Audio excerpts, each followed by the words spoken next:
Nobody's asking this, right? We're just talking about our product. Right. We're talking about our solution. We're talking about our service, right? What are we not talking about? What is the next where are they at right now? And what's the next financial milestone that they're trying to achieve?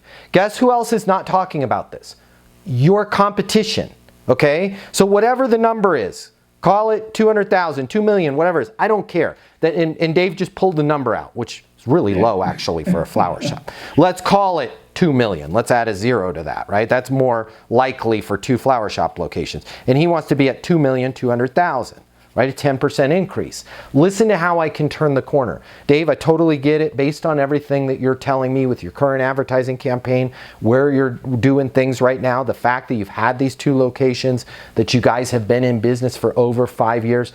Everything that I'm hearing from you, Dave, you're a perfect fit for what we do with our newsletters. I'm confident that if I can get you the leads, if I can get you the customers, especially those customers outside of Valentine's Day, outside of Easter, outside of Christmas, just the regular, hey, I'm getting ready to have a wedding, or I just want to do something nice for my spouse. If we can get more of those through the door, I'm very confident that that's going to give you enough to hit that next financial milestone of the 2,200,000 that you had discussed. Dave, does it make sense for us to get started with the campaign so you can go from 2 million to 2,200,000?